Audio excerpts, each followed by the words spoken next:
ఇవ్వాలనుకుంటే వీటిని కూడా స్వీకరించి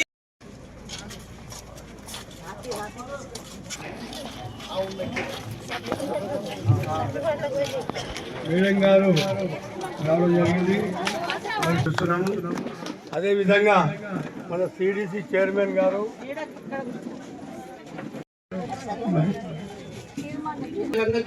తెలియజేసి వారి అభిప్రాయాలను సేకరించడానికి ఈ వార్డు సభ ఏర్పాటు చేయడం జరిగింది. 2024 ఆర్థిక సంవత్సరంలో కనీసం 20 రోజులు పని చేసిన భూమి లేని వ్యవసాయ కూలీల కుటుంబానికి ఆర్థిక సాయం అందించడం కోసం ఏర్పాట్లు చేస్తున్నాము. ఈ కార్యక్రమంలో ఇంకా మిగిలిపోయిన 60,000 లబ్ధిదారుల నుండి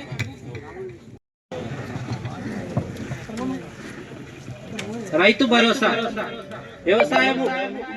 వ్యవసాయ అభివృద్ధి మరియు రైతు సంక్షేమమే మన ప్రభుత్వం యొక్క ముఖ్య ప్రాధాన్యత. ఇందులో సంవత్సరం ఎకరానికి 12,000 పెంచడం జరిగింది. వ్యవసాయ యోగ్యమైన అన్ని భూములకు ఈ సహాయాన్ని ఈ నెల 26వ తేదీ నుండి అందించడానికి నిర్ణయించబడింది. రెండో వార్డులో ఈ కార్యక్రమం ప్రారంభించడం జరిగింది. కార్యక్రమానికి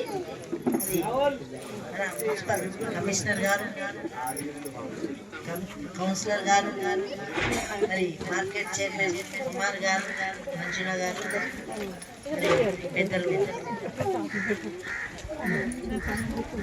ముప్పై గారు, పట్టణ అధ్యక్షుడు సత్యన్న గారు, విశ్వనాథన్ గారు, కౌన్సిలర్, మరి చిరు,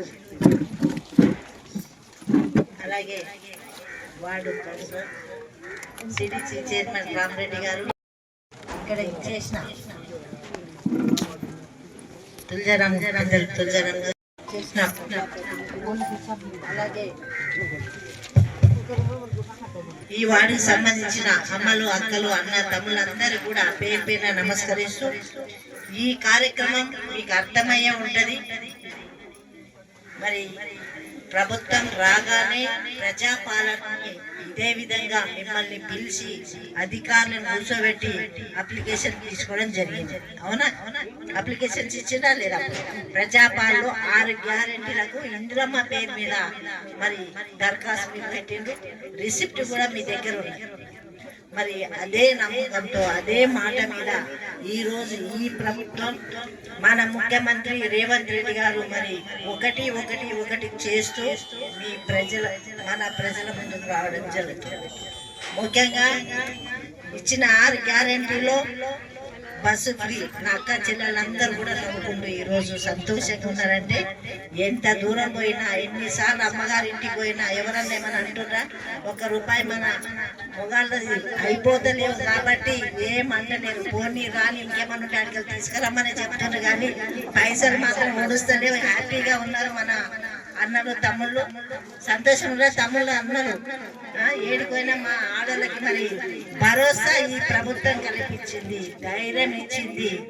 కాబట్టి ఆడవాళ్ళని ఎక్కడైతే సంతోషపరుస్తుందో అక్కడ మరి సిరి సంపదలు ఉంటాయని మన పెద్దలు చెప్పినట్టు ఈ ప్రభుత్వం కూడా మనందరూ కూడా సహకరిస్తుంది. ముందుగానే మహిళలకే మరి వరాలు ఇచ్చింది ఈ ప్రభుత్వం. మరి అట్లనే 200 యూనిట్ కరెంటు కూడా ఫ్రీ చేసింది. కొన్ని సమస్యలు ఉండొచ్చు, కొంతమంది కాకపోతే ఆఫీస్కి వెళ్ళండి, మున్సిపల్ ఆఫీసులో కౌంటర్ ఉంటుంది. ఏదైనా సమస్య ఉంటే వాళ్ళ దగ్గర పోయి దరఖాస్తు పెట్టండి, అది తప్పకుండా మీకు సమస్య నెరవేరుతుంది. ఇంట్లో కూర్చొని పక్కింటిలోకి వచ్చింది, ముందింటిలోకి వచ్చింది, మాకు వస్తలేదని అంటే ఏం చేయలేము. అది తప్పు మాది కాదు, ప్రభుత్వానికి కాదు.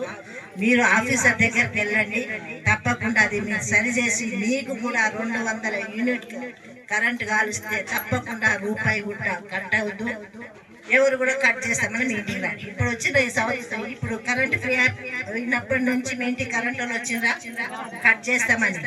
గత ప్రభుత్వంలో చూసి ఎట్లా చేసిండ్రో మరి రేట్లు పెంచిండ్రు, మళ్ళీ కట్ చేస్తామని. నెల 2 నెలలు అయితే మరి దడదడా ఉంటుండే. మొగోళ్ళేమో ఇంట్లో నుంచి బయటకు వెళ్ళిపోతారు, వాళ్ళకి తెలియదు. కానీ మనం ఇంట్లో ఉంటాం, మాట వాళ్ళకి వాళ్ళు వస్తే ఏమి సమాధానం చెప్పాలి, ఎప్పుడు కడతామని చెప్పాలి. కరెంటు పోతే ఈరోజు మరి ఉండలేము. ఏదైనా మన కరెంట్తోనే. ఫోన్ మాట్లాడాలన్నా, ఛార్జింగ్ పెట్టాలంటే కరెంటే, అన్నం వండాలంటే కరెంటే, అన్నిటి కూడా ఈరోజు కరెంట్ వాడుతున్నాం. దయచేసి మరి మీరు గమనిస్తుందా లేదా, ఈ ప్రభుత్వం ఇచ్చిన మాట నిలబెడుతుందా లేదా అనేది మీరు ఒక్కసారి ఆత్మ మీరు పరీక్షించుకోవాలి. మరి ఇంకా కూడా సిలిండర్ 500 కొంతమందికి రావట్లేదు. ఇప్పుడు దేవుడే న్యాయం చేస్తుండే అందరి సమానం చూస్తే మనం దేవుని గుర్తు చేయం. మరి ప్రభుత్వం కూడా అంతే, అటు ఇటు అయితే మరి ప్రభుత్వాన్ని గుర్తు చేస్తుంటారు, ప్రభుత్వం దగ్గర రాగలుగుతారు. మీ సమస్య లేదు. మన ఆపద వచ్చిన దేవుని మొక్కినట్టే మరి ప్రభుత్వ అధికారుల దగ్గరకు పోవాలి, మన సమస్య నెరవేర్చుకోవాలి. అయ్యో ఇంట్లో కూర్చుంటే మాత్రం ఏమీ రాదు. దయచేసి ఎవరికైనా 500 కట్టుగా కూడా అధికారులను కలవండి. మీకు 500 రూపాయలు సిలిండర్ వచ్చే సదుపాయం ఈ ప్రభుత్వం కల్పించింది. మరి ఇంకా కూడా బస్సు ఫ్రీ అయిపోయింది, కరెంట్ అయిపోయింది, గ్యాస్ అయిపోయింది. ఇంకా ఎంత బాధలు ఉన్నాయి అందరికీ తెలుసు. ఆ బాధలు లేవా? ఎంతమందికి ఇల్లు లేవు, చేయలేము. ఇల్లు లేని వాళ్ళ చేతులు లేని అనుభవిస్తున్నాం మనం. భూమి కొనాలంటే శక్తి ఉందా? మన పైసలు ఉన్నాయా? ఎవరైనా అప్పిస్తున్నారా? లేదు. మరి ఈ రోజు ఈ ప్రభుత్వం భరోసా మనకి ఇస్తుంది. ఇంద్రమ్మ ఇండ్ల భరోసా అందరికి కూడా న్యాయం చేసే విధంగా. అందరికంటే గత ప్రభుత్వం మీకు తెలుసు, మా పార్టీ కాదు మీకు చేయము అనే పరిస్థితిలో మనం బతికినాం 10 ఏళ్ళు. కానీ ఈ గవర్నమెంట్ ఏ పార్టీ అనట్లేదు, ఏది అనట్లేదు. లేని వాళ్ళలోనే ఉంది, అది అందిస్తుంది, చేసి చూపిస్తుంది అని తెలియజేస్తుంది. చేసి చూపిస్తుంది, మీరందరూ కూడా అనుభవిస్తున్నారు. ఇంట్లోది కూడా తప్పకుండా మీ అందరికి వస్తుందని మేము ప్రభుత్వం తరఫున తెలియజేస్తున్నాం. సరే, ఇంట్లో స్థలం ఉన్న వాళ్ళు ఫోటో దినాలు చేయవచ్చు, సంతోషం. చదువుతారు తర్వాత తప్పకుండా మీకు ఇల్లు వస్తాయి. మరి ఇంకొక బాధ, అరే స్థలం ఉన్న వాళ్ళకే ఇల్లు ఇచ్చిండ్రు, మాకు అది కూడా లేదు కదా, మమ్మల్ని ఎవరు ఆదుకుంటారు, మా పరిస్థితి ఏంటి అనేది కూడా మీ మనసులో ఉన్నది. తప్పకుండా అది కూడా ఈ ముఖ్యమంత్రి రేవంత్ రెడ్డి గారు అది కూడా నెరవేరుస్తారని తెలియజేస్తున్నారు. మీకు స్థలాన్ని ఇస్తున్నాము, ప్రభుత్వం తరఫున నుంచి ఇల్లు కూడా కట్టిస్తున్నాం. లేదనేది ఎక్కడ కుదవలేదు, లేదనేది మాట్లాడద్దు. అయ్యో మాకు రాలేదని ఆ లీడర్ ఈ లీడర్ మీ దగ్గరకు వచ్చి ఇప్పిస్తామని అడుగుతారు. నేను ఒకటే చెప్తున్నా, ఎవరు కూడా రూపాయి కూడా ఇవ్వద్దు, ఎవరికి ఇవ్వద్దు. ప్రభుత్వం ఇస్తుంది, మనమే ప్రభుత్వం, మన ప్రజాపాలన, మన పాలనలో ఉన్నాము. మనం ఎవరి చేతిలో బానిసలుగా లేము. మన ప్రభుత్వం ఉంది కాబట్టి ధైర్యంగా ఉండండి, అధికారుల దగ్గరికి వెళ్ళండి. మాకు లేదు ఇది చెయ్యాలని చెప్పండి, మీ దరఖాస్తు ఇప్పుడు ఇవ్వండి. ఇది నిరంతరం ఉంటుంది. దరఖాస్తు ఒక్కరోజు ఇస్తే అయిపోతుందా? మళ్ళీ తర్వాత కొంతమంది ఊర్లో లేరు, మరి ఎక్కడో పోయిండ్రని అదేమి సమస్య లేదు. ఇప్పుడు ఇచ్చిన వాళ్ళు మెల్లగైనా పర్వాలేదు, తర్వాత అదేమి మీకు ఇబ్బంది పెట్టరు. మీ దగ్గరికి ఎవరు కూడా రారు. ఇది ఇవ్వండి అది ఇవ్వండి, మీరు ఒకసారి ఇస్తే అధికారులు చూసుకుంటాం. మా అధికారులు కూడా చెప్తున్నా, అప్లికేషన్ పెట్టిన 10 సార్లు వాళ్ళని ఇబ్బంది పెట్టొద్దు, పిలవద్దు. ఒకసారి వచ్చినప్పుడు మీకు ఏమేమి కావాలో అది చెప్పి తీసుకోండి. మా ప్రజలు మాత్రం ఇబ్బంది పెట్టొద్దని అధికారులు చెప్తున్నా. ఎందుకంటే ఈ రోజుల్లో అందరం కూడా కూలి చేసుకొని కడుపు కోసం పొట్ట కోసం పని చేసుకునే వాళ్ళు 10 సార్లు ఆదేశం చూస్తే కాదు. కాబట్టి తప్పకుండా ఒక్క ఇంట్లో తల్లిదండ్రి ఆ రేషన్లోనే ఉన్న కొడుకులు కానీ కోడలు పేరు రాలే, మన్మరాల పేరు రాలే. తప్పకుండా కొత్త రేషన్ అప్లికేషన్ చేయండి, మీకు సర్వే చేస్తారు. ఇన్కమ్ మాత్రం 2 లక్షల లోపల ఉండాలి. 2 లక్షల లోపల ఎవరికైతే ఉంటుందో వాళ్ళందరూ కూడా ఆపోజిట్ ఫోకస్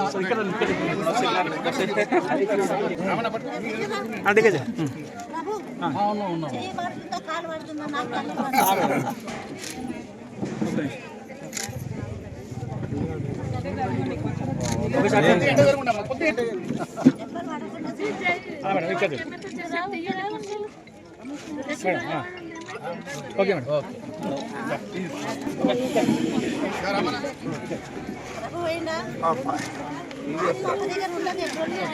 ఇంకొకటి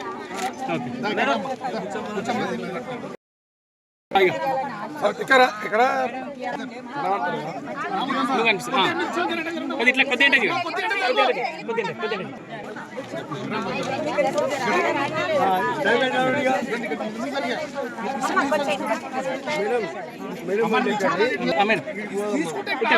రామనా రామనా మేడం పైన కూర్చోండి.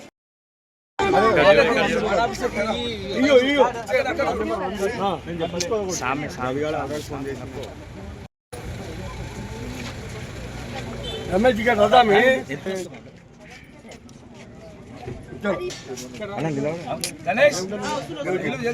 ఇక్కడ రాసామి అరే నువ్వు గట్లా నాకు నేను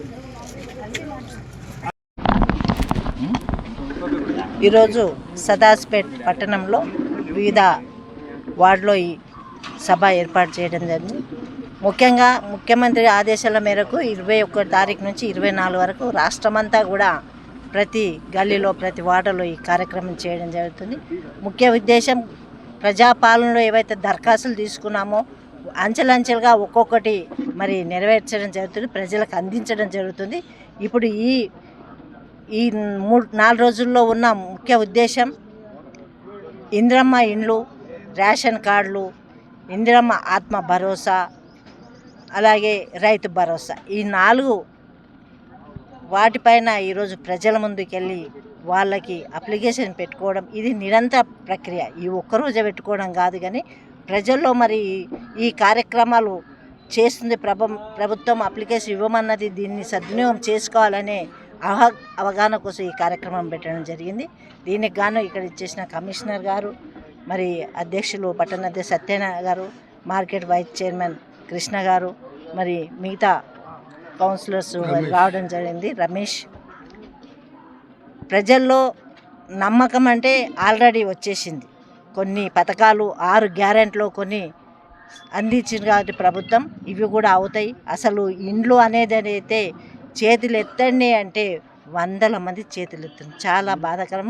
కిరాయిలు కట్టలేక మరి ఇలాంటి ఇబ్బందుల్లో ఉన్న వాళ్ళకి ప్రభుత్వం ఆదుకుంటుందంటే వాళ్ళు నిజంగా సంతోషమైన హర్షం వ్యక్తపరుస్తున్నారు. మేము కూడా ప్రజల్లో చూస్తున్న ఆనందాన్ని మరి ప్రభుత్వానికి కూడా మేము కృతజ్ఞత తెలియజేసుకుంటున్నాం. ఇలాంటి కార్యక్రమాలు కూడా ఇంకా ముందు అన్ని పథకాలు 6 గ్యారెంటీలు కూడా త్వరలోనే సంపూర్ణంగా ప్రజలకు చేస్తామని ప్రభుత్వం నుంచి హామీ ఇస్తూ సెలవు తీసుకుంటున్నాం.